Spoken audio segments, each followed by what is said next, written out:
क्या होता, उससे क्या होता कि 10 11 12 बजे का जो टाइम था, उस वक्त की जो रोशनी थी, या सुबह 7 से 9 का टाइम था, उस वक्त की जो रोशनी थी उसका हमेशा एक जैसा ही प्रभाव उस पर पड़ता था, और वो अपना चित्र समय के साथ धीरे धीरे उसको पूरा कर लेते थे। लेकिन अब वहाँ विषय महत्वपूर्ण नहीं रहा, वहाँ अब उस पर रोशनी का जो प्रभाव था, रोशनी वातावरण का जो इफ़ेक्ट था, उस इफ़ेक्ट को वो पकड़ने लगे, उस इफ़ेक्ट को महत्व देकर उस चित्रण को चित्रित करने लगे, उसमें विषय थोड़ा सा नेग्लेक्ट होने लगा।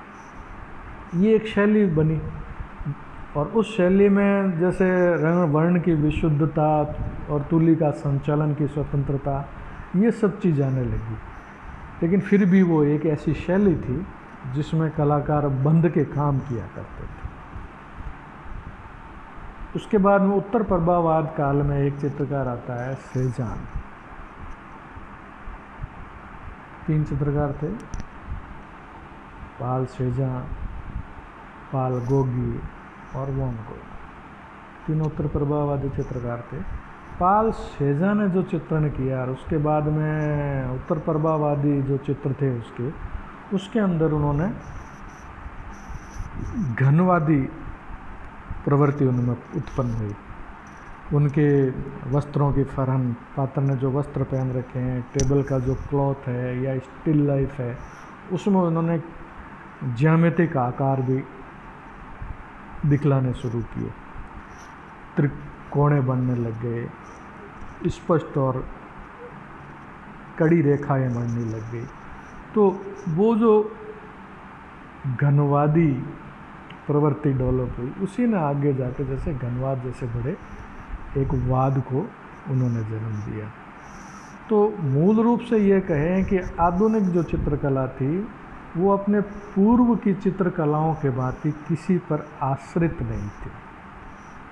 चित्रकार अपनी व्यक्तिगत भावनाएं रखता था, व्यक्तिगत सोच रखता था, व्यक्तिगत उसका सैद्धांतिक पक्ष था, व्यक्तिगत उसकी चित्रण परंपरा थी, चित्रण पद्धति थी, व्यक्तिगत उसका कलर का चयन था, व्यक्तिगत रूप से वो अपने चित्रों को अपने ढंग से, अपनी इच्छा के अनुसार, अपने इच्छित विषय को लेकर, अपनी इच्छित कला शैली में वो चित्रण करने लगा।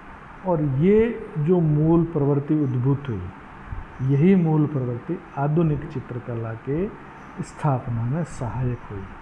ऐसा नहीं है कि यही आधुनिक चित्रकला है, इतनी आधुनिक चित्रकला है। ये तो आधुनिक चित्रकला की उत्पत्ति किस ढंग से हुई उसको लेकर अपन ने बात की।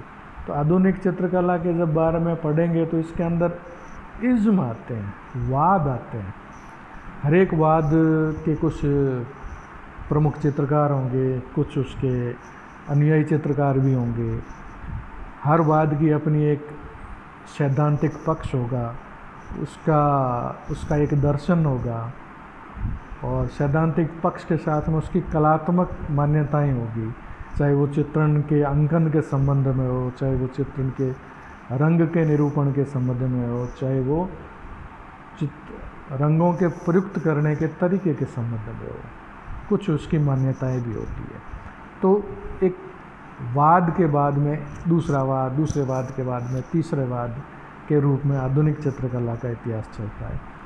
जैसे नवशास्त्रीयवाद से अपन मान लो शुरू करें, तो नवशास्त्रीयवाद की उत्पत्ति के क्या कारण रहे, उन विषयों को जानना है। फिर नवशास्त्रीयवाद के विषयों का चयन क्यों और किस ढंग से हुआ, उसकी पीछे जो अंतर्गत है उसको जानना है। फिर उसकी कला शैली कैसी थी, किस ढंग से उन्होंने उनको चित्रित किया, उसकी क्या विशेषताएं थी, उनको समझना है। फिर उस वाद का अंत कैसे हुआ, क्या उसमें दुर्बलताएं आई, क्या कारण रहे कि उस वाद का अंत हुआ, और उसकी जगह एक नया वाद जो पैदा हुआ। जैसे हर वाद में दुर्बलताएं आने के बाद में उस वाद का पतन है, और वो दुर्बलताएं किसी नवीन वाद के प्रादुर्भाव में, उद्भव में सहायक रहती है। तो इस क्रम में अपने को आधुनिक कला को समझते हुए जाना है। नवशास्त्रीयवाद में जैसे दुर्बलताओं के बाद में रोमांसवाद की उत्पत्ति हुई, तो ऐसा क्या था नवशास्त्रीयवाद में, जिसमें दुर्बलताएं आने से वो वाद समाप्त होने की ओर हो गया, और न रोमांसवाद में ऐसा क्या था, क्या ऐसी ज़रूरत आन पड़ी थी कि उन नई चीज़ों को अपने को लेना पड़ा। ये अपन जब क्रमवार वादवार पढ़ेंगे तो अपन इसके बारे में जान लेंगे। सारांश तौर पर अगर आधुनिक कला की पूर्व पृष्ठिका में जाएं तो चाहे भारतीय चित्रकला हो, चाहे पाश्चात्य चित्रकला हो, आधुनिक कला से पूर्व कलाकार उसको दिए हुए निर्देशों के आधार पर ही चित्रण करता था। उसके निर्देश कहीं से भी गवर्न हो सकते थे, अलग अलग समय में अलग अलग तरह की स्थितियां थी, लेकिन मूल रूप से वो अपने व्यक्तिगत भावों को, व्यक्तिगत कला निरूपण को, व्यक्तिगत स्वरूप को लेकर काम नहीं कर पाया था। एक तत्कालीन प्रचलित शैली के अंदर वो कार्य करता था। उसी शैली की मान्यताओं को उसे स्वीकारना उसकी मजबूरी थी। मजबूरी नहीं भी थी तो उसकी रुचि कर रही होगी, वो एक परंपरा थी जिसको उसे निभाना था, और उस परंपराओं को निभाते निभाते एक कला शैली तो प्रतिष्ठित हो गई, एक कला परंपरा तो प्रतिष्ठित हो गई, लेकिन कलाकार कहीं उसमें दब गया, उसकी व्यक्तिकता उसमें दब गई। और आधुनिक चित्रकला में कलाकार व्यक्तिगत स्वतंत्रता के साथ अपना चित्रण कार्य करता है। ये आधुनिक कला है।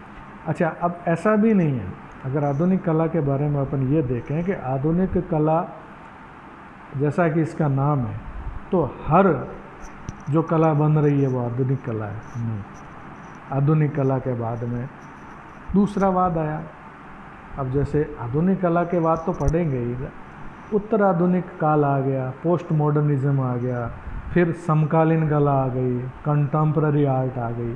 तो इस तरह से प्रवृत्तियां भी आगे आगे बढ़ती रहती है।